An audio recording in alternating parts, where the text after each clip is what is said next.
संजय, ये आप बताओ, जो व्यूअर्स हैं, स्टूडेंट हैं, एस्पिरेंट है, कि लास्ट 3 महीने में आपने कैसे क्रैक करा? ये बहुत बड़ी चीज है, इट्स नॉट इजी थिंग्स। देखिए बच्चे कहते हैं ना संजय कि सोशल मीडिया यूज करते हैं, उनके लिए उनका मैसेज आ जाता है, उनसे बात हो जाती है, वीडियो कॉलिंग चलती है, तो इसके बारे में क्या कहना चाहोगे कि रिलेशनशिप जो है ये जरूरी है? तो बहुत जरूरी है, मुझे तो लगता है कि बहुत जरूरी है। देखिए आजकल क्या होता है ना, हर निबा को ना मेडिकल कॉलेज जाने से पहले रिलेशनशिप चाहिए। सही बात तो है। कोशिश करिए, देखो होती है आपके क्वेश्चंस गलत बहुत होते हैं, तो आपको स्पीड और एक्यूरेसी पे काम करना है। अगर आप 100 पेपर दे रहे हैं तो आप मान के चलिए कि 2-2,500 गलतियां होंगी। बिल्कुल। आज के 2 महीने 3 महीने जो चल रहे हैं ना, ये बहुत तुम्हारे स्ट्रॉन्ग पीरियड चल रहे हैं। अगर इसमें तुम चाहोगे 400 मार्क्स से कोई दिक्कत नहीं है। जैसे देखो, टेस्ट में अगर मार्क्स कम आ रहे हैं तो बच्चे डिमोटिवेट हो जाते हैं, तो खुद को मोटिवेट करने के लिए वो क्या करें, क्या बेस्ट रहेगा उनको? देखिए हार्मोन है अभी एडोलेसेंट एज में 17-18 में, 17-18 में उबाल में रहता है, उबाल पे रहते हैं। तो सब चलता है कि हाँ मैं वो पसंद है, ये पसंद है। नहीं, बीएमएस स्टूडेंट होंगे या और कोई भी कर रहे होंगे या बीएससी वगैरह भी कर रहे हैं, तो ये कैसे चीज मैनेज की जाए? बीएमएस डॉक्टर को वही पुराना काम करना है जो करता है, तो उसमें एक्यूरेसी की जरूरत होती है, स्पीड की जरूरत होती है। इंजीनियर को नया करना है, तो इंजीनियर के लिए क्या होता है, उसे नया चीज डिस्कवर करना है, उसे कुछ नया मिलना चाहिए। हमें, मैं कह रहा हूँ, बायो कभी भी मॉड्यूल से मत पढ़ना है। एनसीईआरटी सिर्फ एनसीईआरटी एनिमल किंगडम में भरे बहुत ज्यादा पूरे डायग्राम तो ये सब तो चीजें कि अननेसेसरी है, रियली बता रहा हूँ आपको। एमबीबीएस में आके अपनी पीएचडी कर लेना, जो भी कर रहे हो तुम अभी कोचिंग से यहाँ आके कर लो।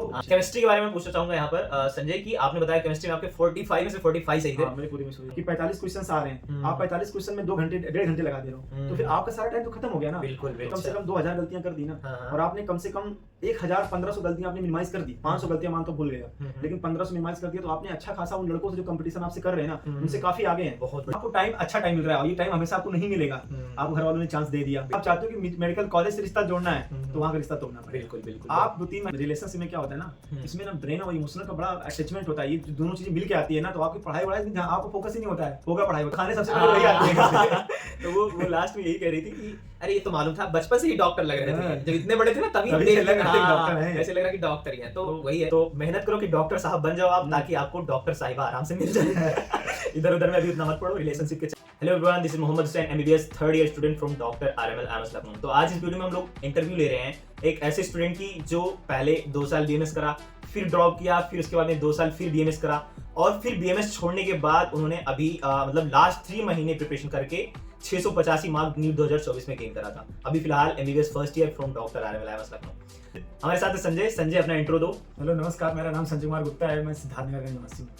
मेरे साथ क्या हुआ कि मैं बीएमएस के साथ साथ में प्रिपरेशन किया नीट का। ये बहुत लंबी जर्नी थी, क्योंकि स्टार्ट तो कोटा से जर्नी हुई थी, लेकिन खत्म हमारे जाके बनारस में हुई। आज मेरे बॉस हैं, मैं इनका जूनियर हूँ, मैं जूनियर का जूनियर हूँ। तो हाँ, ये रहा कि जर्नी आसान नहीं होती है नीट की, बस ये है कि करना पड़ता है, आपको डेडिकेट होना पड़ता है, आपको पेपर देना होता है, बहुत सारी प्रॉब्लम होता है, क्लास जाना होता है, आपकी फैमिली प्रॉब्लम होती है, आपकी सोशल प्रॉब्लम्स होती है, क्योंकि आप बार बार ड्रॉप कर रहे हो, तो कहीं ना कहीं सारी प्रॉब्लम एक साथ आपके साथ में आती है। लेकिन आप उन सब चीज़ों को अवॉइड करके आपको एक चीज़ पे फोकस करना पड़ता है कि आप पेपर कितने अच्छे परफॉर्म कर रहे हो। आपके बहुत सारे प्रॉब्लम होंगे, बहुत सारे एंजाइटी होगी, बहुत सारे डिप्रेशन वाली चीज़ें होंगी, लेकिन इन सब चीज़ों को स्किप करके आपको सिर्फ फोकस करना होता है, डेडिकेट करना होता है कि आप पेपर कितने परफेक्टली स्मूथ आप कर पा रहे हो। संजय, ये आप बताओ, जो व्यूअर्स हैं, स्टूडेंट हैं, एस्पिरेंट है, कि लास्ट 3 महीने में आपने कैसे क्रैक करा? ये बहुत बड़ी चीज है, इट्स नॉट इजी थिंग्स। देखिए, नॉलेज थोड़ी बहुत थी, मुझे बार बार प्रैक्टिस की जरूरत थी, क्योंकि जो इस रेंज में लाई करते हैं, जिनका 50,000 या 70,000 रैंक के अंदर स्टूडेंट है, उनके लिए मेन चीज होता है पेपर सॉल्व करना। सही बात है। आपके सारे कॉन्सेप्ट क्लियर है, आप इस चीज में मत पढ़िए, आपके लिमिटेड कॉन्सेप्ट हैं, गिन चुन के आपके पास 120-130 लेक्चर्स क्या नाम है सिलेबस में टॉपिक्स हैं, आपको वही पढ़ने हैं, गिन चुन के हैं, तो आपके पास तो कॉन्सेप्ट लिमिटेड है, आपने कॉन्सेप्ट प्रैक्टिस नहीं किया है, इस वजह से आपको फाइनल एग्जाम में क्या होता है, गलतियां बहुत होती हैं, आपके क्वेश्चंस गलत बहुत होते हैं। तो आपको स्पीड और एक्यूरेसी पे काम करना है। पहली बात, स्पीड और एक्यूरेसी दो बहुत बड़ी चीजें हैं। स्पीड कैसे आएगी? स्पीड तब आएगी जब आप बार बार प्रैक्टिस करोगे, एक्यूरेसी तब आएगी जब उस प्रैक्टिस को कंटिन्यू करोगे। स्पीड और एक्यूरेसी में यही फर्क होता है। एक्यूरेसी क्या होती है कि आपके कॉन्सेप्ट है, मतलब मैंने अगर क्वेश्चन पेपर रख दिया तो मेरा सही है, दुनिया का सारा कॉन्सेप्ट गलत हो सकता है, क्योंकि मैंने सीखा है, मैंने लर्न किया है।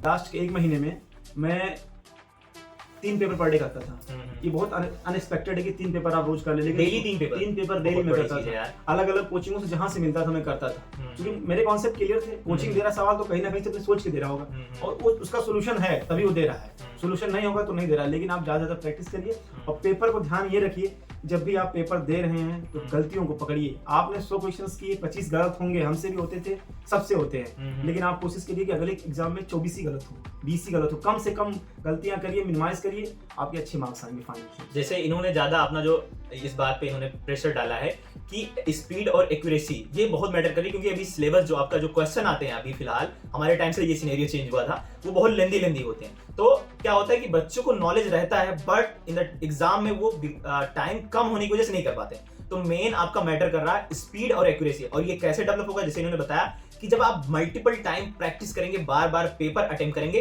तभी जाके ये चीज आपके अंदर डेवलप होगी।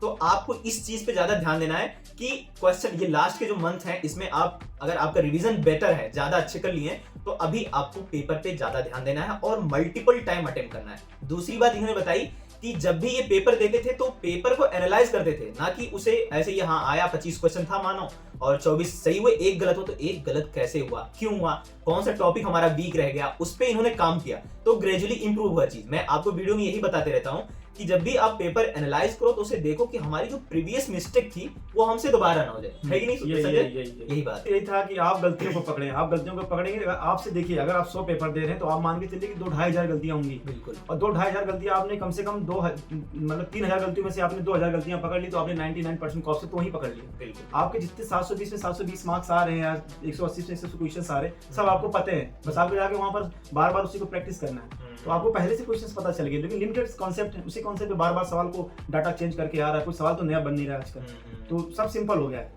मेन चीज वही है कि आपको जो गलती हो रही ना, गलती को आपको इंप्रूव करना है। इसी की वजह से आपके मार्क्स जो एक कॉमन आता है नहीं क्वेश्चन कि भैया हमारे मार्क्स नहीं इंप्रूव हो रहे, हमने सिलेबस कंप्लीट कर लिया, ये एक ज्यादा कॉमन सबसे प्रॉब्लम है कि उन्होंने प्रैक्टिस ही नहीं किया, प्रैक्टिस नहीं करा। देख रहे हो, सबसे बड़ी चीज है लैक ऑफ प्रैक्टिस। तो इस ये जो आपका 3 मंथ का ड्यूरेशन है बचा हुआ, इसमें आपको बहुत ही ज्यादा प्रैक्टिस पे ध्यान देना है। और सबसे खास बात है ना कि 3 महीने ही आपको सिलेक्ट दिला। आपने स्टार्टिंग में कितना मेहनत किया कोई फर्क नहीं पड़ता। मैंने बहुत सारा मेहनत किया स्टार्टिंग में, लास्ट में नहीं किया, मेरा सिलेक्शन नहीं हुआ। बिल्कुल। मैं यहीं कहीं बीएमएस कॉलेज में अटक के रह गया। लेकिन लास्ट के 2 महीने 3 महीने जो चल रहे हैं ना, ये बहुत तुम्हारे स्ट्रॉन्ग पीरियड चल रहे हैं। अगर इसमें तुम चाहोगे 400 मार्क्स है, कोई दिक्कत नहीं है। तुम कोशिश करो कि हर टेस्ट में तुम्हारे 10-5 नंबर बढ़ने चाहिए। अल्टीमेटली तुम जाते वहाँ अपनी इनको टारगेट कर लो कि कोई ना कोई गवर्नमेंट में जीएमसी कॉलेज उठा लो। सही है। और सिंपल सा तरीका ये भी है कि आपको इंप्रूव करना ही करना है। अगर आपको मेडिकल कॉलेज में आना है, नहीं करना है तो कोई बात नहीं, सो आप बैठ के, क्योंकि ये टाइम दोनों का चल रहा है, पढ़ने वालों का भी चल रहा है, ना पढ़ने वालों का चल रहा है। क्योंकि ठंड का मौसम है तो अभी बिस्तर तान के सो रहे होंगे लोग, तो आपको सोना नहीं है, आपको यही समय है। अगर आप स्टार्टिंग में एक्सेलरेट किए अपने आप को, तो आप अब ये समय है कि आपका एक्सेलरेशन डबल ट्रिपल करने का समय। ये चीज बताओ संजय कि अभी जो बच्चे टेस्ट दे रहे हैं, लेकिन बच्चों के 350 450 मार्क्स आ रहे हैं, तो कैसे इंप्रूव करें इस चीज को? अगर 350 से 400 के बीच में, तो आपको कॉन्सेप्ट में प्रैक्टिस दोनों साथ में लेकर चलना पड़ेगा।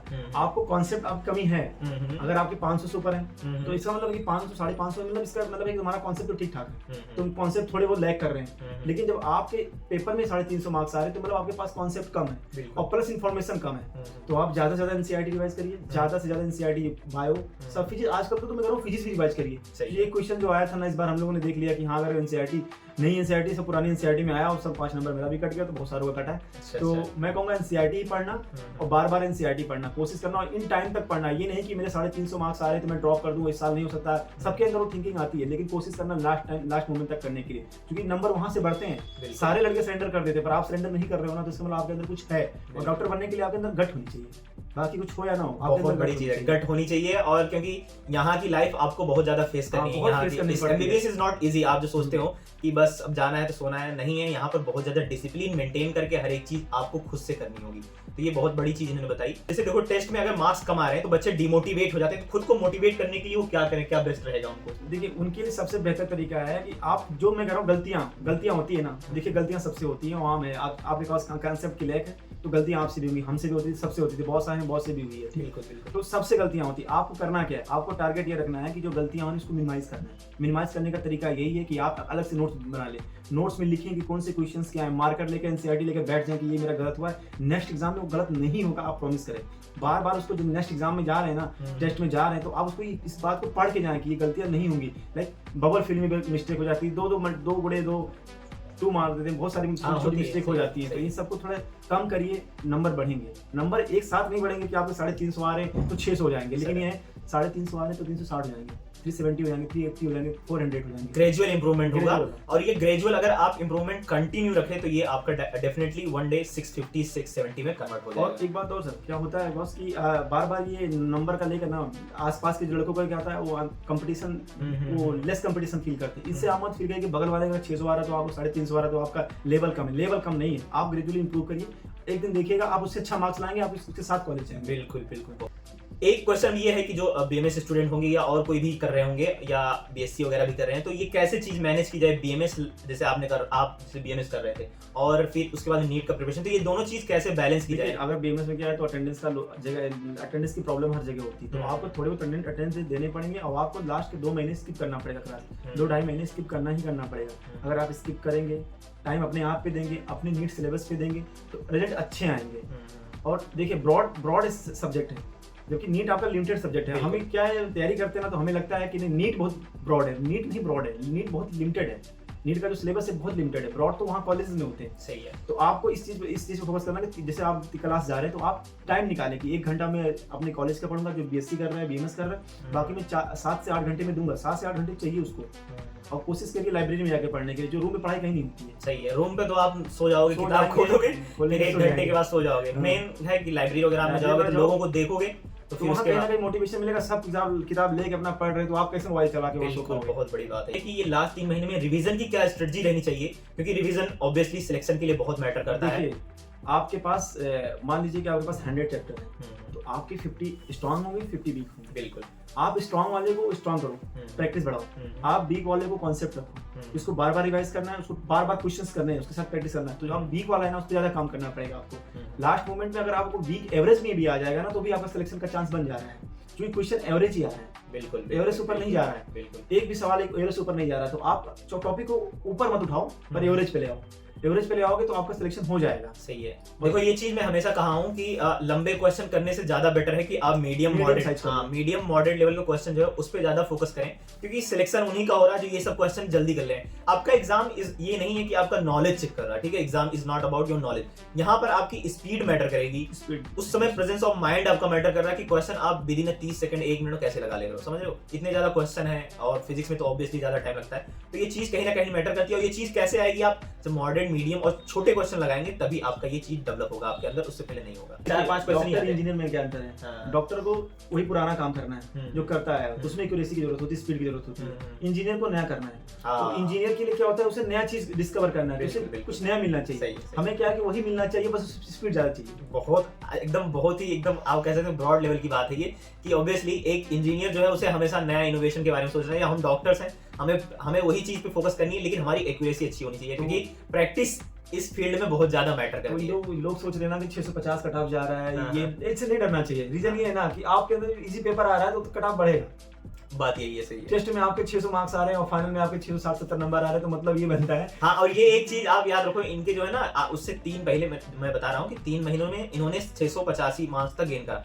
इससे पहले इनके 450-500 नंबर आते थे। बताओ, सोचो आप स्टार्टिंग में अगर बंदे के 450-350 नंबर आ रहे हैं, और लास्ट 3 महीने का इतना इंपॉर्टेंस है, इतना हार्ड वर्क करके, मेहनत करके, जो प्रैक्टिस करके बंदा 685 नंबर तक पहुंच गया, तो आप क्यों नहीं हो सकते? स्टार्टिंग के टेस्ट में मैं टॉप 100 में नहीं आ पाता था, लेकिन लास्ट के टेस्ट में टॉप 5 में आने लगा। सोच रहे हो, टॉप 100 से टॉप 5 तक का सफर। और ऑब्वियसली अभी एमबीबीएस में यहाँ है, आरएमएल में, तो अगर नंबर कम आ रहे हैं तो उतना मैटर नहीं कर रहा, बस मैटर ये कर रही कि आपकी प्रैक्टिस अच्छी होनी चाहिए, स्पीड मेंटेन करो, एक्यूरेसी अच्छा करो, बस। और उससे सबसे बड़ी बात है कि अच्छा दोस्त पाल लो। मैं तो कह रहा हूँ सबसे अच्छे दोस्त सबसे अच्छे काम करते हैं। मेरा दोस्त था, उसी वजह सिलेक्शन मेरा भी हुआ कि हम दोनों एक दूसरे को समझते थे, हेल्प करते थे दूसरे की। दोस्ती नहीं थी, दोस्ती थी। दोस्त था, तो एक फ्रेंड अच्छा वाला मैटर कर रहा है इनके हिसाब से। एक कंपटीटिव माहौल मिल जाता है, बढ़िया। उसके अंदर दोस्ती होनी चाहिए, पर एक कंपटीशन के लिए दोस्ती होनी चाहिए, बर्बाद होने के लिए दोस्ती नहीं होनी चाहिए। बहुत अच्छी बात है, क्योंकि सच बताऊं एमबीबीएस में भी आपको, और as compare to others line में, जो दोस्त होते हैं वो ज्यादातर सांप ही होते हैं, कुछ उसमें होते हैं दिलदार होते हैं, है कि नहीं, जो आपके लिए सोचेंगे कि आप भी मतलब पुश हो, आगे हो, बढ़ो जिंदगी में, हम भी साथ में। अब देख लीजिए कुशीनगर मेडिकल कॉलेज में हम, अच्छा वो भी सिलेक्ट हो गया। कुशीनगर मेडिकल कॉलेज में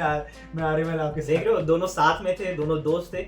उस दोस्त की वजह से इन्होंने पढ़ना स्टार्ट किया, कह रहे थे हमें उतना इंटरेस्ट नहीं था। मुझे इंटरेस्ट बिल्कुल नहीं था पढ़ने में, लेकिन उसी वजह से। बताओ, एक दोस्त ने आज यहाँ पर इन्हें इतने बड़े मकाम पे कर दिया। मैं बहुत ज्यादा डिमोटिवेट हो गया था, मैं थोड़ा छोड़ो, इतना दौड़ रहा हूँ, क्या कर रहा हूँ, मतलब वो सीन होता है ना, ये टाइम भी आ जाता है कि अब तो छोड़ दो यार। हाँ, तो वो आ गया था कि छोड़ो, कर लेते हैं, रेजिस्टेंट हो गए इसे सब चीजों से। अब नहीं हो सकता हमारा कुछ, वाला फील में था। तब जैसे आपने बताया कि आपका मेन बायो वीक था, तो बायो वीक होने के पीछे का कारण बच्चों को समझाओ। देखिए करते क्या है ना कि कोचिंग हम 1 लाख रुपया 1.5 लाख रुपया देते थे। घर वालों को लगता है इंडिया का टॉप कोचिंग है, मैं नाम नहीं लूंगा, लेकिन टॉप कोचिंग है। और दिक्कत क्या है ना, वो लोग चूरन देते हैं, भैया देखो बायो पढ़ो, ये हमारी मॉड्यूल पढ़ो। मैं कह रहा हूँ बायो कभी भी मॉड्यूल से मत पढ़ना है, एनसीईआरटी सिर्फ एनसीईआरटी पढ़ना, मत मॉड्यूल से पढ़ना। होता क्या है कि आप मॉड्यूल पढ़ते हो, चीजों को कंफ्यूज रहते हैं, चीजें बड़ी एनलार्ज्ड फॉर्म में दी हुई हैं। आपको एनसीईआरटी में क्या है, स्ट्रेट फॉरवर्ड क्वेश्चन आ रहा है, आपसे कुछ नहीं पूछा जा रहा है, जो मार्क किया हुआ कि ये चीज यहाँ होता है वही होता है, बात खत्म। एनसीईआरटी का अब वो लोग क्या करते हैं, एलोबरेट कर देते हैं चीजों को, तो उसमें कंफ्यूजन आ जाता है कि ये भी हो सकता है, ये भी हो सकता है, ये भी हो सकता है। तो आप सिर्फ एनसीईआरटी पढ़ो, आपके पास मॉड्यूल है तो उसे फेंक दो। तो यही आपको कोचिंग के मॉड्यूल के बारे में, बायोलॉजी के स्पेशली, क्योंकि इधर उधर के वो लोग क्वेश्चन डाले रहते हैं, मॉर्फोलॉजी में दुनिया के एग्जांपल एक तो याद नहीं होगा छोटा वाला, और एनसीईआरटी तो याद नहीं हुई, ऊपर से दुनिया के और उसमें ठुस जा रहे हैं, एनिमल किंगडम में भरे भरे बहुत ज्यादा पूरे डायग्राम। तो ये सब कुछ चीजें की अननेसेसरी है, रियली बता रहा हूँ। आपको एमबीबीएस में आके अपनी पीएचडी कर लेना, जो भी कर रहे हो तो अभी कोचिंग के मॉड्यूल से यहाँ आके कर लो, वहाँ मत करो, वहाँ जरूरत है वही करो बस। वहां पर आपको सिलेक्शन लेना है, ना कि आपको किसी को प्रूफ करना है कि देखो मेरे पास इतना ज्यादा नॉलेज है, ये नहीं जरूरी है। आपको यहाँ आके प्रूफ करो, आप जाके मेडिकल कॉलेज में कि हाँ भैया आप पीएचडी कर रहे हो, आके यहाँ मजा आएगा आपको कि हाँ कितना हमें पढ़ना है, कितना नहीं। सिलेबस है यहाँ, सिलेबस से दम है, ये तो समुंदर है पूरा, बस नहीं हो रहा है, मजा आ जाएगा यहाँ पर। तो अभी मेन चीज इस बात का यही निकल के आ रहा कंक्लूजन कि आपको एनसीईआरटी से चिपक कर रहना है बायोलॉजी के लिए, और कोचिंग के मॉड्यूल को अवॉइड ही करना। अगर वो स्ट्रिक्टली एनसीईआरटी बेस्ड हुआ तभी उसे फॉलो करो, नहीं तो दुनिया के एग्जांपल्स, दुनिया के फर्जी के कॉन्सेप्ट भेजे में दिमाग में डालने से कोई मतलब नहीं है आपका। अब वो नहीं एग्जाम हो रहा जो पहले होता था 2005-6 में सीपीएमटी लेवल का कि कुछ भी पूछ ले रहे हैं, तो इन सब चीजों से बचना बहुत बड़ी इंपॉर्टेंट चीज है। केमिस्ट्री के बारे में पूछना चाहूंगा यहाँ पर संजय की, आपने बताया केमिस्ट्री में आपके 45 में से 45 सही थे। हाँ, तो केमिस्ट्री के बारे में कुछ बच्चों को बताओ, इनऑर्गेनिक और ऑर्गेनिक फिजिकल के बारे में। Physical, organic, inorganic. देखिए फिजिकल में क्या है, फिजिकल एक फिजिक्स टाइप का क्वेश्चन है, लाइक आपको प्रैक्टिस करना है थोड़े से कॉन्सेप्ट लेके, तो आप थोड़े से कॉन्सेप्ट लो और प्रैक्टिस करो, यानी आपको प्राइमरी आपको प्रैक्टिस करना है। ठीक है। ऑर्गेनिक में आपको कॉन्सेप्ट लेने हैं, कॉन्सेप्ट कि और कुछ चीजें रटनी होती है, मैकेनिज्म उसका समझना है, मैकेनिज्म समझना होता है, प्लस कुछ चीजें रटनी होती है। ये चीज होता है तो होता है, आप वहां अंदर जाके नहीं बस रिसर्च नहीं करनी है, रिसर्च नहीं करना, अगर वो चीज है तो है, बस उसे याद कर लो। सीधे क्वेश्चन पूछ रहा है कि इसका फ्री रिएजेंट क्या है, ये बहुत ज्यादा आसान पूछ रहा है, ये दे देगा, ये दे देगा, बीच में से एक गायब कर बताओ ये क्या लेगा, तो सिंपल सी बात है, तुम्हें याद रहेगा तभी ये कर पाओगे। इनऑर्गेनिक में क्या है, कॉन्सेप्ट प्लस याद करना दोनों होता है। हां, तो तीन चीजें हैं, तो तीनों में क्या है, फिजिकल में प्रैक्टिस करना है आपको, और इनऑर्गेनिक में आपको कॉन्सेप्ट लेने हैं प्लस आपको रटने हैं। ठीक है, तो आप दोनों को मिला के इनऑर्गेनिक में करना है। अच्छा, कॉन्सेप्ट प्लस रटना, क्योंकि इनऑर्गेनिक बहुत ज्यादा वोलेटाइल होता है, ये तो बहुत ज्यादा बायो से ज्यादा बोलता था मुझे इनऑर्गेनिक, तो ऐसे ही होता है। तो आप इनऑर्गेनिक को बायो की तरह रट सकते हैं और थोड़े बहुत कॉन्सेप्ट उसके थोड़े दिमाग लगाएंगे ना तो आप भी 45 में 45 कर देंगे, ज्यादा कुछ आता नहीं है, बहुत इजी है। कॉन्फिडेंस, तो आप लोग के अंदर ये कॉन्फिडेंस आना चाहिए, और आपके टाइम पे मैं बोल रहा हूँ जो भी तैयारी कर रहे हो उसको ना परफेक्ट स्कोर की तरफ भागना चाहिए। अब वो टाइम चला गया, मुझे कट ऑफ में जाना है, नहीं जाना है, मेरे को जिस टॉपिक में तैयारी कर रहा हूँ मुझे उसमें 100% नंबर लाने हैं। एक दो क्वेश्चन गलती से हो जाए अलग बात है, तो आप परफेक्ट स्कोर की तरफ भागो। परफेक्ट स्कोर क्या होता है, आउट ऑफ टोटल में टोटल जितना है आपका पूरा आना चाहिए, 720 720 बस आपका है 700, कोई फर्क नहीं पड़ता, लेकिन आपने टारगेट तो किया था ना 720 का। अब वो टाइम खत्म हो गया कि 600 कट ऑफ जा रहा है, 610 कट ऑफ जा रहा है, हम लोग 610 के पीछे भागते थे, बिल्कुल वो टाइम खत्म हो गया। सही है, ये चीज मेरे अब्बू भी मुझसे कहते थे जब मैं तैयारी करता था कि बेटा जो ये अपना रैंक बना के रखते हो ना कि हमें इतना रैंक का लाना है, ये बहुत ज्यादा हाई रखो और उसके हिसाब से मेहनत करो, तभी जाके जो आप है वहां तक उससे 10-20 कमी आएंगे। ऑब्वियसली ऐसे ही होता है जो आप टारगेट बनाता आदमी, लेकिन आप वहां तक पहुंचने की कोशिश करोगे, उसमें आपका सिलेक्शन और अच्छा कॉलेज मिल जाएगा। फिजिक्स के लिए कुछ बताना चाहोगे? फिजिक्स में देखिए पहले तो आपको कॉन्सेप्ट थोड़ी पता होनी चाहिए, लेवल ऑफ कॉन्सेप्ट पता होनी चाहिए, दूसरा फार्मूला याद होना चाहिए। अगर फार्मूला याद रहेगा और कॉन्सेप्ट पता रहेगा तो स्पीड आपकी आ जाएगी। प्रैक्टिस करने की जरूरत होती है। यहाँ फिजिक्स में सबसे बड़ी प्रॉब्लम ये है कि बायो के स्टूडेंट होते हैं, तो हम लोग पहले मान के चलते कि हमें फिजिक्स कुछ भी नहीं आती। हाँ, और अच्छी बात ये है कि आजकल का जो पेपर बन रहा है बायो फिजिक्स में ऐसा क्वेश्चन बन रहा है कि आप कुछ भी नहीं आएगी तो भी आपसे कुछ ना कुछ सवाल हो जाते हैं, तो आप कुछ कर देंगे तो आप अच्छा स्कोर करेंगे। मेरे 43 या 44 सही थे मेरे। अच्छा, जबकि मैंने फिजिक्स बहुत कम पढ़ा था। मैंने एनसीईआरटी बायो पढ़ने की कोशिश किया था। इनका मेन जो वीक पोर्शन था वही बायो था, वो बायो मेरा वीक पोर्शन था, तो मैंने वही अच्छे से पढ़ा। लेकिन बात फिजिक्स की जाए ना तो मैं तुझे कहूंगा सिर्फ प्रैक्टिस है। प्रैक्टिस सबसे इंपॉर्टेंट है, क्योंकि प्रैक्टिस आपको स्पीड बढ़ेगी। वहां पर हो क्या रहा है कि 45 क्वेश्चन आ रहे हैं, आप 45 क्वेश्चन में 2 घंटे 1.5 घंटे लगा दे रहे हो, तो फिर आपका सारा टाइम तो खत्म हो गया ना। बिल्कुल। आप यहीं से काम करके जाओ कि नहीं, आपको स्पीड यहीं से लेके जाना है, और स्पीड तभी पाओगे आप ज्यादा पेपर करो, ज्यादा क्वेश्चंस करो। और फिजिक्स के लिए तो मैं कह रहा हूँ कहीं का भी क्वेश्चंस कर लो, कौन से बेस है, फार्मूला आपको आंसर पाओ। बिल्कुल बहुत इजी आ रहे हैं आज, फार्मूला तुम्हें याद है, कुछ डाटा दिया हुआ, एक डाटा पूछ लेता है, बीच का डाटा बता दो। आसान तो आसान आ रहा है, बहुत आसान आ रहा है। टेस्ट सीरीज के बारे में बताओ थोड़ा। टेस्ट, क्योंकि अभी टेस्ट बच्चों का एग्जाम आ रहा है ना, तो अभी टेस्ट देना है, तो कितना टेस्ट देना चाहिए और क्या टेस्ट को कैसे एनालाइज करना चाहिए ताकि मार्क्स बूस्ट हो? देखिए टेस्ट देखिए जो डिपेंड करता है कि आपका नंबर कितना है। जो 500 प्लस है उनको ज्यादा से ज्यादा टेस्ट देना चाहिए, क्योंकि उनका टारगेट एक ही है, नंबर बढ़ेगा तभी वो टेस्ट ज्यादा देंगे। जो 500 के नीचे हैं 400 के बीच में उनको थोड़ा बहुत टेस्ट मतलब कम देना चाहिए, पर ठीक ठाक देना चाहिए। ऐसा नहीं हफ्ता दिन पे दे सकते हैं, वीकेंड पे देना चाहिए, वीकेंड पे देना चाहिए। लेकिन जो 500 के ऊपर है ना उन्हें अभी से लगभग थर्ड डे पे देना चाहिए, हर थर्ड डे पेपर दो। अच्छा, अभी टाइम है आपके पास, क्योंकि मैं तो लास्ट के एक महीने में 3 पेपर देता था, एक दिन में 3 पेपर देता था। एक दिन में 3 पेपर सोच रहे थे। एक पीवाईक्यू रहता था मेरा फिक्स, एक किसी कोचिंग से और एक किसी कोचिंग का मैं ज्वाइन किया था टेस्ट सीरीज, तो 3 पेपर मुझे फिक्स था। तो 8-9 घंटे मुझे लगते थे। पेपर तो चीजें काफी इंप्रूव करता है, ये बात इससे क्या होता है कि आपकी स्पीड बढ़ जाती है और आपका क्वेश्चन और दर्द सहने की आदत रहती है कि चलो ठीक है गलत हुआ, अभी तो मैंने इतना गलत कर दिया है। और पूरे दिन भर का मेरा रूटीन ये लास्ट महीने में था कि हाँ कितना गलती किया हूँ उसी को देख लो, गलती एनालाइज। ज्यादातर कोशिश करना पीवाईक्यू, क्योंकि जब एग्जामिनर क्वेश्चन बनाता है ना तो उसके ध्यान में पीवाईक्यू ही होता है। वहीं से पूछेगा, कोई नया क्वेश्चन नहीं बनाने वाला है, नया बनाएगा कोड में पहुंच जाओगे सब लोग। ये नहीं इसका यहाँ लिखा उसका वहाँ लिखा होगा। सही है, सही है। तो वो भी नहीं चाह रहा झंझट लेना, वो तो कह रहा है बस समझ दे दे तुमको जो आता हो, ताकि तुम कोड पर पहुंचो और तुम भले पूरा मार्क्स मार लो। अगर आपके 350 मार्क्स आ रहे हैं तो आपको अपने रिवीजन पे, कॉन्सेप्ट पे फोकस देना है ज्यादा। और अगर आप 450 या 500 के बीच में हैं तो वीकली एक टेस्ट दे सकते हैं, एंड अबव दैट है तो आपको 3 डेज पे एक टेस्ट देना चाहिए, क्योंकि आपका रिवीजन प्रॉपर है। थोड़ी आपकी गलतियां कहाँ हैं ये आपको नहीं मालूम है, तो आप जब टेस्ट देंगे तो आपको गलतियों का एहसास होगा, उसी के हिसाब से आप जब गलतियों पे काम करेंगे तो आपके मार्क्स और तेजी से। और सबसे बढ़िया है कि आप गलतियों का एक नोट्स बनाइए, गलतियों का एक नोट्स बनाना जरूरी है। उससे बढ़िया वो आप लास्ट मोमेंट में रिवाइज करिए, लास्ट वीक में रिवाइज करिए। मैं तो बोल रहा हूँ कि आप लास्ट वीक में आपने कम से कम 2000 गलतियां कर दी ना, और आपने कम से कम 1000-1500 गलतियां आपने मिनिमाइज कर दी। 500 गलतियां मान तो भूल गए, लेकिन 1500 मिनिमाइज कर दिया, तो आपने अच्छा खासा उन लड़कों से जो कंपटीशन आपसे कर रहे हैं ना उनसे काफी आगे हैं। बहुत देखिए आपके 25 लाख लड़के बैठे हैं, 25 लाख पढ़ नहीं रहे। सही है, पढ़ तो 4-5 लाख रहे, उसमें आप कंपटीशन 1-1.5 लाख से। सही है, सही है। तो आप उनके लिए देखिए कि वो क्या कर रहे हैं, उनसे अच्छा हम क्या कर सकते हैं। यहाँ कंपटीशन का खेल है, कंपटीशन में होता है कि आप कितना अच्छा परफॉर्म कर रहे हैं। आपको पास नहीं होना है, पास होने के लिए तो 90% स्टूडेंट पास हैं। सही है, सही है। स्ट्रिक्ट नोट्स होंगे ना, ये बहुत बड़ी चीज है सच में, कि अगर आप गलतियों को एक जगह लिख ले रहे हो, अगर आपको चीजें मालूम हो, गलतियों को एक जगह लिख ले रहे हो, तो आपके कहीं ना कहीं अगर आप गलतियों पे कमांड पा लिए तो समझ रहे हो आप बहुत आगे हो जाओगे अपने जो साथ में कम्पीट कर रहे हैं। तो सीक्रेटली ये सब करते रहना और कम्पिटिट करो। आप कंपटीशन में तो कम्पिटिट करो, खुद से करो, सराउंडिंग से करो, सबसे करो, क्योंकि आपको परफेक्ट बनना है। यहाँ आपको क्यों सिखाया जाता है ये परफेक्ट बनने के लिए। यहाँ वहाँ का अगर आप नहीं टॉर्चर झेल पाओगे तो यहाँ का तो झेल ही नहीं पाओगे। बिल्कुल बिल्कुल, यहाँ तो अपर लेवल है। सही है, सही है। यहाँ पर बहुत ज्यादा चीजें हैं पढ़ने के लिए, बात तो सही है। अब एक चीज बहुत इंपॉर्टेंट है, इस पे बात करना चाहेंगे हम लोग, क्योंकि अभी हम लोग उस सब चीजों से घिरे हुए हैं और उसको अवॉइड नहीं कर सकते, क्योंकि उसे एक्सेप्ट करके चलना होगा। अभी तो ये मैं बात करना हूँ, मैं आपको बताना चाहूँ सोशल मीडिया के बारे में, क्योंकि बच्चे जो हैं इंस्टाग्राम में रील तो ऐसी चीज है कि विशियस साइकिल है। आप उसमें मर गए 5 मिनट के लेते हो, 5 घंटा खत्म करती है और मालूम ही नहीं चलता समय। तो ये सोशल मीडिया के बारे में क्या कहना चाहोगे? देखिए 21 सेंचुरी चल रहा है मेरे हिसाब से, era of the social media चल रहा है। यहाँ पर चीजें आप मैनिपुलेट कर सकते हैं, यहाँ पर चीजें आप कुछ भी कर सकते हैं। देखिए सोशल मीडिया के पॉजिटिव फायदे हैं, निगेटिव फायदे। निगेटिव ज्यादा है पर पॉजिटिव कम है। आप सोशल मीडिया यूज करो, यूट्यूब है, सही है, उसको यूज करो लेक्चर अटेंड करने के लिए, कॉन्सेप्ट के लिए अटेंड करो।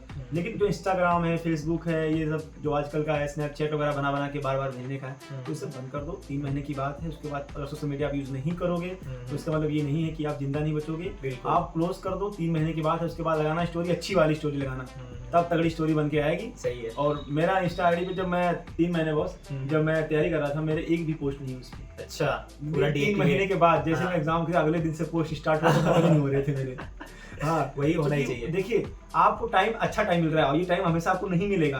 आपको घर वालों ने चांस दे दिया, बिल्कुल, तो आप इसका फायदा उठाएं, नुकसान मत उठाएं कि आप ये काम करते हैं कि नहीं ये काम करिए, चलिए छोड़िए, हम लोग इसका यूटिलाइज कर लेते हैं बैड मैनर में। बैड मैनर मत करिए, अच्छे मैनर में करिए, कोशिश करिए सोशल मीडिया से थोड़ा दूर रहें। सोशल मीडिया पे तब आइए तो आपको पहचाने, आप तैयारी कर रहे हैं, आपको पहचानता है। 25 लाख बच्चे हैं, बिल्कुल, पर 25 लाख डॉक्टर तो एक साल में नहीं आते हैं ना, तो आप उनमें आइए ना, 25,000 में आइए, 25,000 रैंक लेके आइए, तब स्टोरी लगाइए, फिर देखिए। बच्चे कहते हैं ना संजय कि सोशल मीडिया यूज करते हैं, उनके लिए उनका मैसेज आ जाता है, उनसे बात हो जाती है, वीडियो कॉलिंग चलती है, तो इसके बारे में क्या कहना चाहोगे कि रिलेशनशिप जो है ये जरूरी है? तो बहुत जरूरी है, मुझे तो लगता है बहुत जरूरी है। देखिए आजकल क्या होता है ना, हर निबा को ना मेडिकल कॉलेज जाने से पहले रिलेशनशिप चाहिए। सही बात। तो कोशिश करिए, देखिए आपका सब डिस्ट्रक्शन है, आपका कोई फिक्स लेवल नहीं है और इससे कुछ आपको होने वाला नहीं है। तो मैं बोलता हूँ कि अगर आपको वहाँ का रिश्ता जोड़ना है तो मेडिकल कॉलेज का रिश्ता तोड़ना है।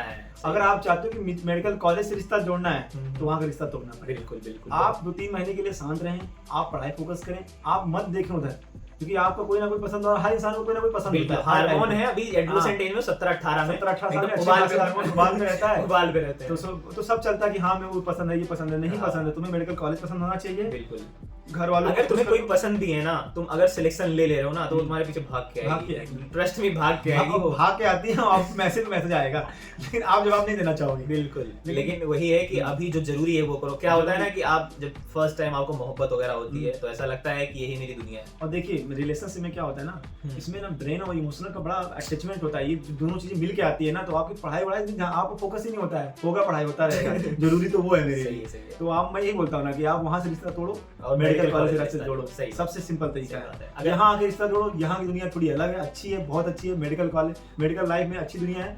आप तैयारी से दुनिया तो अच्छी है, मतलब कि आपकी चीज तैयारी से नहीं, बहुत बेस्ट दुनिया हाँ। है ब्रो। यहाँ की लाइफ सच में बताऊं, बहुत लिटरली अच्छी है। तुम्हारी अलग पहचान होगी, तुम अलग इंसान होगे। अगर गांव में चलोगे ना तो ऑरा रिस्पेक्ट मिलता है बहुत ज्यादा। ऑरा जो होगा ना कि ऐसे रास्ते से चले जाओ, हाँ। लिटरली मैं बता रहा हूँ तुम्हें संजय, मैं जब गांव से जाता हूँ अपने रास्ते पे नमाज वगैरह पढ़ने जाते हैं, तो रास्ते में चले जाते हैं तो कहते हैं से कमेंट करते हैं, बताते हैं कि देखो डॉक्टर साहब जा रहे हैं। एक ही लड़का था उनका, लेकिन नाम रोशन कर दिया पूरे गांव मैं में। तो अपनी कहानी बता रहा हूँ। हाँ, जो लोग, जब मैं सिलेक्शन नहीं होता था, ड्रॉप लेता रहता था, तो वो लोग बहुत पूछते थे मुझे। आज सिलेक्शन हो गया, वही लोग बहुत रिस्पेक्ट करते हैं। हाँ, कहते होंगे कि ये तो हमें मालूम था हमें पहले मालूम था पहले से, ये लड़का है, इसके ये रिजल्ट लड़का है। है, सही बात हाँ। है। ये चीज मेरे साथ हुई थी। एक इन्होंने कहा था, मतलब दोस्त की अम्मी थी, उन्हें अम्मी मानता था मैं, लेकिन वो 2-3 बार मजा ले ली। फिर जब सिलेक्शन हुआ तो मैं चलो ठीक है, आप ही से मुलाकात करेंगे पहले। नहीं, लड्डू खाने सबसे पहले वही आते हैं।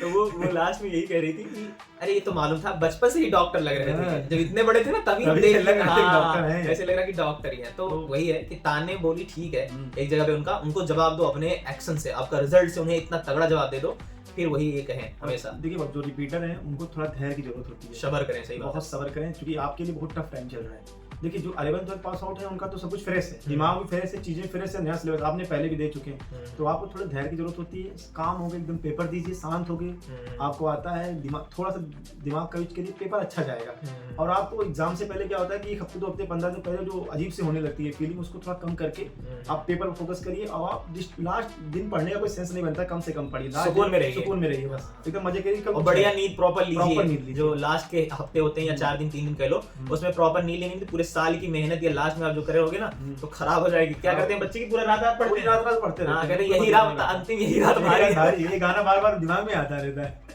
पूरी रात जाग जाग पढ़ते हैं। तो ये आपको नहीं करना है, पूरी रात नहीं पढ़ना है। आपको प्रॉपर नींद लेनी है, अच्छे शेड्यूल में रहना है, ताकि आपका जो माइंड है, क्योंकि हम भी इंसान ही हैं और हमारा सब कुछ बायोलॉजिकली फिक्स होता है, बायोलॉजिकल रिदम है हमारी सारी रिदम। उस रिदम को अगर डिस्टर्ब करोगे तो बेटा तुम डिस्टर्ब हो जाओगे, अपना ब्रेन भी डिस्टर्ब होगा, अपने आप से डिस्टर्ब होगा, हेल्थ इशू भी आने लगेंगे। बिल्कुल। तो जब भी पेपर देने जाइए तो एकदम शांत रह के रहिए, कोशिश करिए कि लास्ट वीक आप स्पिरिचुअल रहिए, बिल्कुल। चाहे कोई भी हो स्पिरिचुअल जर्नी में रहे। क्योंकि क्या होता है ना कि जो सुपर पावर होती है आपके, वो अंदर एनर्जी डाल देती है कि आप थोड़ा काम रहोगे, एनर्जी उतनी का सफिशिएंट होती है। सही है।